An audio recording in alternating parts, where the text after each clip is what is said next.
That tells us a couple of things, and it also doesn't tell us a couple of things.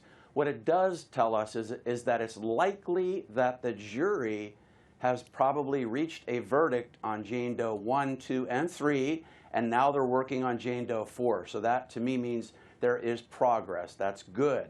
It also tells us that the jury is being very careful, copious, deliberate, and considerate in determining whether there's an acquittal or conviction on Jane Doe 4. Now, what it doesn't tell us, this is very important for your viewers, we don't know whether one juror asked for the readback or whether several jurors asked for the readback of Jane Doe 4 or the entire jury panel asked for the readback of Jane Doe 4. I know when I did Dalia Dippolito's first retrial, we had a readback. We all thought that the entire jury had asked for the readback. After the trial was over, we talked to a couple jurors. There was only one juror that had asked for that readback. So that's important too. And the other thing we don't know is, what is the jury looking for? Are they looking to determine credibility and consistency in Jane Doe 4's story? Or are they looking for possibly inconsistencies to validate how they feel one way or the other about Jane Doe 4?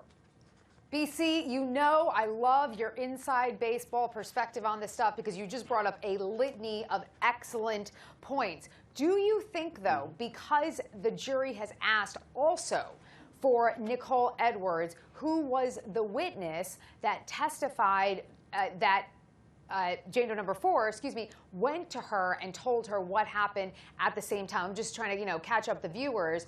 And part of this, as you know, Brian, falls under something called the fresh complaint rule or outcry rule. And the law basically says, hey, you're allowed to tell someone, and that person that you tell in the immediacy of the act, that evidence comes into court. So, again, do you think there's some indication of what they're looking for? Because not only are they asking for Jane Doe number 4, but they're also asking for Nicole Edwards.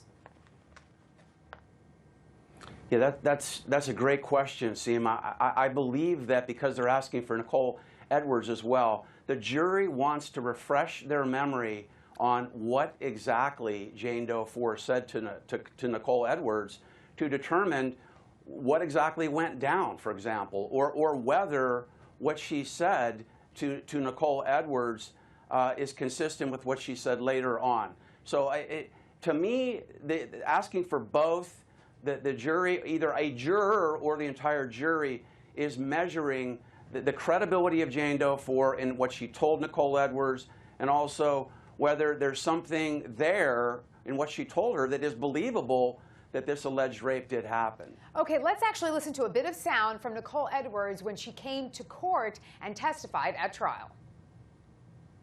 When she asked you if you remembered what happened to her, do you remember how you responded? Yes. What did you say? I said, yes, I do remember. What were you referring to when you told her, yes, I do remember? That she was taken advantage of, pretty much. She said she was raped at that time. When you're saying that she said she had been taken advantage of or raped, are you referring to back in June of 2003? Yes.